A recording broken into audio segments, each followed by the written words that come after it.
O ministro da Justiça, Flávio Dino, ele teve que se explicar sobre o caso da omissão, ou seja, das câmeras de justiça do Ministério da Justiça terem sido deletadas, apagadas. O discurso não convenceu muito. Sinceramente, pouquíssimas pessoas ficaram convencidas com o discurso do ministro da Justiça. Enfim, a gente percebe na fala dele um nítido incômodo em criar malabarismos, inclusive jurídicos, para justificar o indefensável. Câmeras de um dos momentos mais trágicos do Brasil simplesmente desapareceram sobre a sua tutela, sobre a sua batuta. E aí, só agora ele sabe disso? Depois de ter empurrado com a barriga e negado pedidos da CPMI? O governo federal, ele tripudia em cima do legislativo e desrespeita as instituições, desrespeita a CPMI o tempo todo. E ainda de forma irônica, de forma debochada. E isso é uma verdadeira vergonha. Para você brasileiro que está me assistindo, para mim, que sou pagador de impostos, mas em especial para a Câmara e Senado, que vem sendo envergonhada pelo Executivo e o Judiciário vem corroborando isso. Enfim, aí cabe aos deputados e senadores tomarem as suas medidas. Afinal, mais cedo ou mais tarde, talvez o Congresso Nacional se torne sem função na visão do Executivo e do Judiciário e seja extirpado de vez, o que seria uma afronta à democracia. Afinal, a democracia pressupõe 3 poderes independentes e harmônicos entre si, e não 3 poderes que se desrespeitam simultaneamente. Tá? Então, a gente vai estar acompanhando tudo isso. Mas dá uma olhada na matéria do O Antagonista Cruzoé. Vídeo. Dino ironiza sumiço de imagens do 8 de janeiro. Não vai aparecer disco voador. Titular da Justiça confirmou que imagens do Ministério foram apagadas só agora, depois da imprensa ter vazado esses dados. Culpou a empresa privada, bem típico de um comunista, e alegou que não tinha dever legal de preservá-las. Tinha dever moral de preservá-las. Claudina admitiu nessa quarta-feira, dia 30, depois de tanto tempo, que parte das imagens gravadas pelas câmeras do Ministério da Justiça, no dia 8 de janeiro, pode ter sido apagada, mas culpou o contrato com a empresa privada e alegou que não tinha dever legal de preservá-la. É sério? Você acha que esse tipo de discurso vai convencer a população brasileira que quer saber efetivamente o que está acontecendo? O Coronel Meira Oficial fez uma publicação sobre a fala do Dino. Eu vou colocar a fala do Dino e os comentários do Coronel Meira aqui para vocês. Eu não sabia, e só soube agora, que imagens a Polícia Federal recolheu. Por quê? Porque estava em um inquérito que tramita em segredo de justiça, inquérito esse que eu não conheço. Então, quando a Polícia Federal entrega as imagens, é que vem a notícia que não estavam todas as câmeras. Mas era impossível saber disso. E creio que essa foi a razão pela qual o contrato foi cumprido. Pelo contrato, a empresa não é obrigada a conservar por anos. Ela tem um período, sei lá, 30 dias, não sei o que é. Agora, essas imagens vão mudar a realidade dos fatos? Não, não vai aparecer um disco voador. Eu acredito que possa aparecer até um ET aí mesmo. Porque é lógico que essa imagem vai mudar a realidade dos fatos. Ou que seja, para comprovar que não teve omissão e acabar com a narrativa de que há uma omissão, e se não deve, não teme. Não é fato? Não é isso? Se não deve, não teme. Então, se tivesse as imagens, mudaria sim a situação. O alienígena que paira sobre a cabeça do governo ia sumir. Mas tem medo de quê? Por que não falou a verdade desde o início? Se essa era a imagem foi solicitada lá atrás, em agosto, no comecinho de agosto, no comecinho do mês, pela CPMI, eu duvido muito que o ministro da Justiça, em um mês, não iria querer saber o que estava. Será que não foi feita uma busca para fiscalizar e ver todas as imagens do que aconteceu? Seria muito estranho apagar uma aqui, outra ali, uma aqui, outra ali. Então apaga tudo e joga a culpa numa empresa privada. É fácil desse jeito. Não vão aparecer infiltrados e não vai aparecer a prova desse terraplanismo que eles inventaram. Não vai mesmo, foi apagado. Inventaram para quê? para ocultar a responsabilidade dos criminosos. Esses que ficam falando de omissão, etc., são os amigos dos terroristas. Esta é a verdade. E aí, eu falo para vocês que não convenceu e não convenceu nem um pouquinho. O Coronel Meira, oficial, fez um comentário aqui. Flávio Dino tentou justificar o injustificável durante o coletivo na tarde de hoje. Segundo o ministro, que claramente apresentava sinais de desconforto, as imagens foram apagadas por um erro contratual. Há alguns meses atrás, fiz um requerimento solicitando a prisão de Flávio Dino, e estes novos fatos reforçam ainda mais a necessidade de sua detenção. Se a justiça vai ser séria e imparcial, aí já é uma outra história. Mas é nitidamente aqui uma obstrução às investigações. É nítido.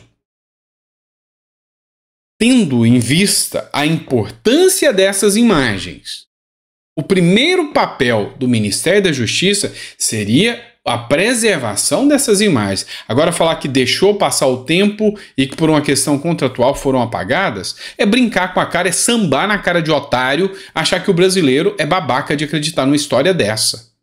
Me desculpe, eu sou eleitor, eu sou brasileiro, eu sou pagador de impostos e essa história não me convence.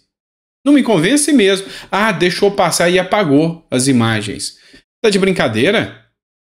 Tem um inquérito. Não está falando, mas essas imagens são objeto de inquérito. E por que não foram entregues para esse inquérito desde a época? Por que essas imagens não foram entregues? E outra, a Guarda Nacional tem imagens de que eles estavam lá parados, sim. Ninguém está vendo imagem da Guarda Nacional atuando, não. E olha só, o Marcos Rogério, que é senador da República, ele disse que o Flávio Dino desrespeita o Senado, o Congresso e a população brasileira, achando que a gente é otário de acreditar nisso.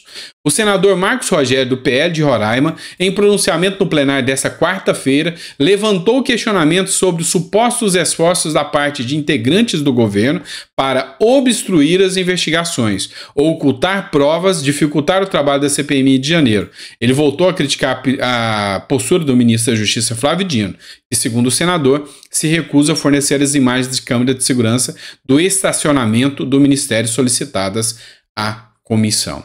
Pois é, e aí é o papel do Arthur Maia. E só para citar a fonte, eu sempre trago, essa fonte é do próprio Senado, tá? E aí, nesse ponto, o presidente da CPMI deveria ser mais enérgico. Esse sim, o presidente da CPMI deveria mandar uma queixa-crime à PGR solicitando investigações. É simples assim. Se houvesse uma postura séria, o próprio presidente mandaria. Vai fazer o quê, né? E aí, depois de tudo isso que eu apresentei para vocês, vocês pensam, o Brasil tá vendo que tem uma obstrução, imagens foram deletadas, que tem um certo deboche, um desrespeito à CPMI, e aí você imagina, olha, a pena para isso vai ser o que aconteceu com os outros, que pela mera fagulha de suspeita, se é que existe, foram presos. Anderson Torres que o diga. Você imagina que o resultado final será a prisão do Flávio Dino, concorda? Pois é, mas não vai ser bem assim não. Matéria publicada menos de uma hora atrás. Flávio Dino volta a ganhar força na corrida pela vaga de Rosa Weber no STF. Então, a responsabilidade será uma vaga, uma cadeira no STF. Interlocutores do presidente Lula relataram à coluna que, nos bastidores, o nome do ministro da Justiça, Flávio Dino, voltou a ganhar força para a vaga no STF, Supremo Tribunal Federal, que irá abrir a partir da aposentadoria da ministra Rosa Weber em outubro. O nome dele é bem avaliado pelos ministros Gilmar Mendes e Alexandre de Moraes, e é justamente essa aprovação que deu novo fôlego à nomeação de Flávio Dino. Meu amigo, presta atenção numa coisa. Se você já se apavora ao ouvir o nome de Alexandre de Moraes, ao ver tudo que está acontecendo, ao extrapolar questões de competência, decisões um tanto quanto arbitrárias, você vai sentir saudade do Alexandre de Moraes se Flávio Dino for condecorado aí como ministro do STF. Você vai ver realmente o que é autoritarismo. Você vai ver realmente o que é alguém utilizar o sistema contra opositores. E aí, meu amigo, aí sim a coisa vai ser complicada. Aí sim a coisa vai ser bem difícil.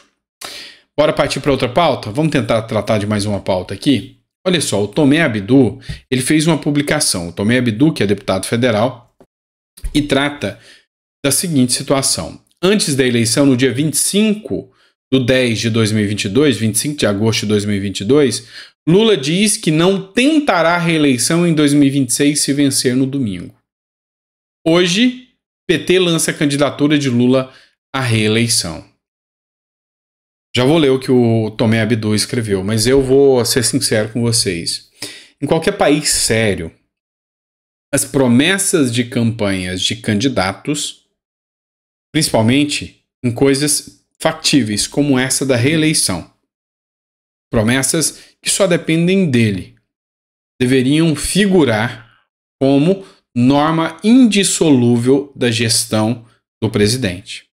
Se um presidente fala, olha, eu não vou concorrer à reeleição, e ao entrar lança a sua candidatura para a reeleição, ele deveria ser preso por estelionato eleitoral. E aqui eu estou citando em todos os casos, tá? Estou citando que Jair Bolsonaro também fez isso, falou que não ia querer reeleição e ao entrar bateu em cima. O que eu quero que você entenda? Ou você diz, eu vou entrar e vou tentar me reeleger. Ou você não minta para a população brasileira.